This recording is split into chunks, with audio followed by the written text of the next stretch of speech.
It was a fantastic weekend for us.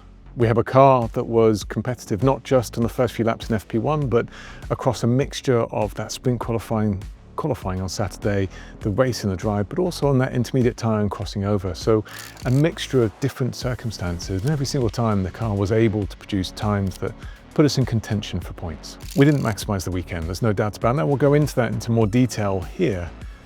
But the positives are that we have been just slowly across these first 6 races, improving the car that we have, just iteratively making sure that on setup, on direction, through how our drivers are performing, how comfortable Carlos is, extracting more and more from the car. I think we have to acknowledge that there's certain aspects of Miami that would have suited us, and it might not all carry through to all of the races forward in the season. There's also very different update plans, I'm sure, for all the different teams on the grid. But globally, it's a positive sign. We scored in 5 out of the first 6 races, and that's, for us, is a monumental change from where we were before. And it's great to have this points haul that allowed us to really ensure that we held on for this weekend to 5th in the Constructors.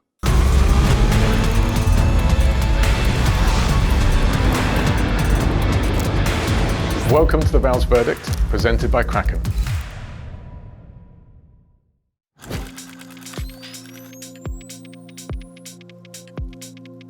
I think this question is completely fair, and the answer is it does validate. It more so because, as I've said many times, the 2025 car hasn't been the real source of all our hard work and development. It's almost coming out of the back end of structures, systems, processes, communication, building a team up with the right individuals in the right places. The 26, 27 cars are where a lot of our focus is to ensure that we move forward. And so it's validation that the pathway that we're on is correct. It's validation that in a year where we're at the end of a regulation set, it's a little bit easier when there's a regulation change to make a significant step. It's much harder when you're in a consistent regulation set for all teams, but we have been, and yet we are moving forward. So that's quite an important development to indicate that we're on the right progress for us. I think we also have to acknowledge, though, that whilst Miami was incredibly strong and the car was quick in all conditions, we need to make sure we understand absolutely everything that allowed it to be quick and what are still some of the downsides that will reappear in some of the forthcoming races, and what else we can do to keep just chomping through the elements of this car and improving.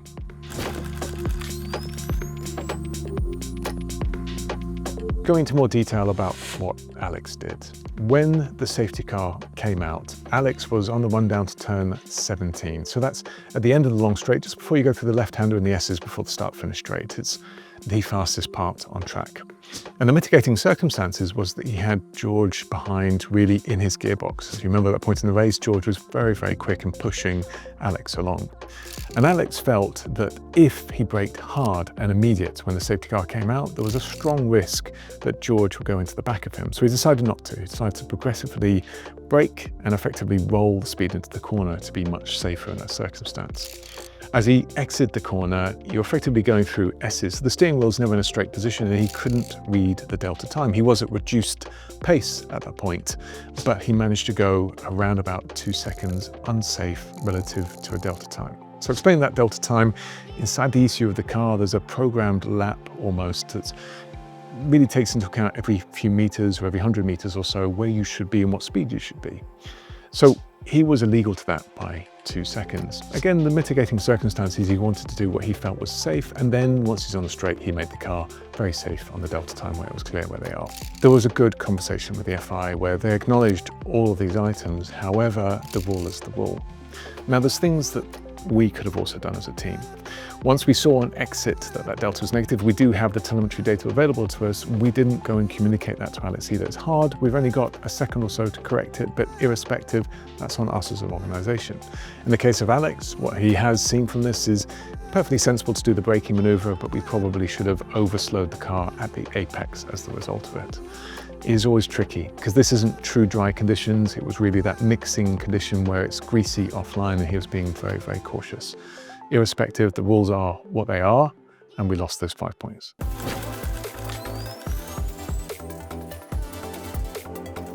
This next part is the part that frustrated me the most from the race weekend.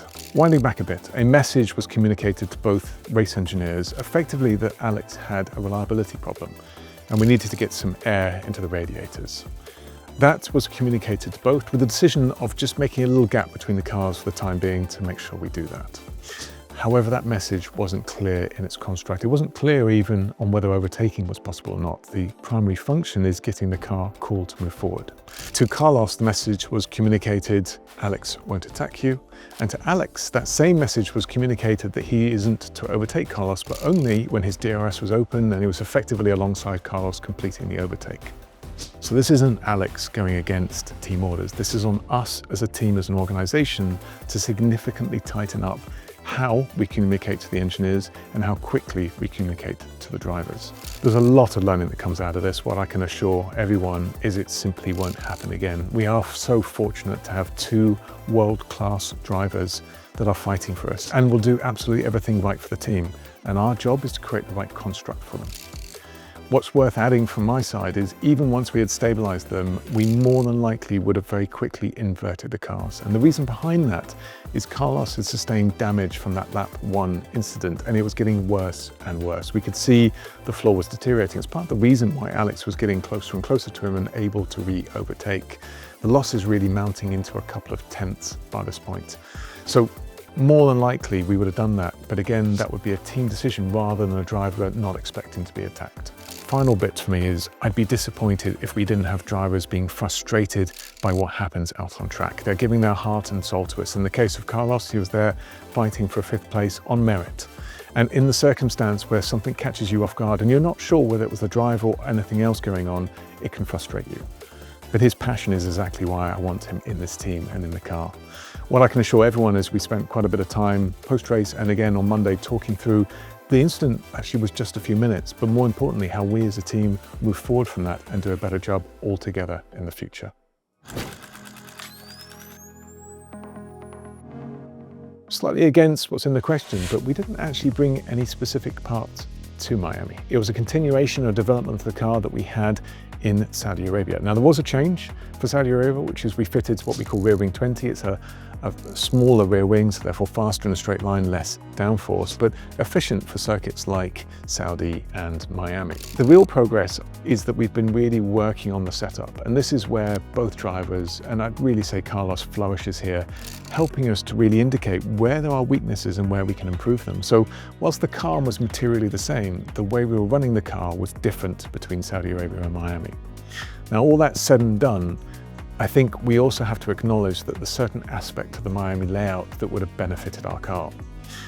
The question though goes on to ask about Monaco, and just as a sort of indicator to that, I think in Monaco the car won't be in a situation where it can't score points. That's lots of negatives. But what I mean by that is the car should be in a position to score points. It's a little bit more subject to where people update in Imola, which is an unknown at the moment. But we have to acknowledge that we've scored in 5 out of the first 6 races. And I would argue in Bahrain we had a car to score, but we didn't execute a good enough job in qualifying with Alex, and obviously Carlos had damage in the race. So removing those, we've actually had a car that across a whole range of circuits has been able to score. And I think we've just been eking just a little bit more out of it in those last few events. Going into Monaco, you're correct in terms of it's all slow speed corners, but actually it's about having a balance in the car and getting the tyres working. And we're getting better and better in that regard. So let's see how we fall out, but remain optimistic that we have a point scoring car across certainly Imola and Monaco. This last question is probably my favorite because it really embraces how I think and how I feel. I'm proud of the fact that we have 2 world-class drivers. I'm proud of the fact that the team over the last 24 months has been stepping every single area up in the bid to improve and move forward. But the last question really embraces who I am as an individual. How do we step it up to be on the podium? And then following that, how do we step it up to win races? And then finally, how do we step it to the right level to win championships?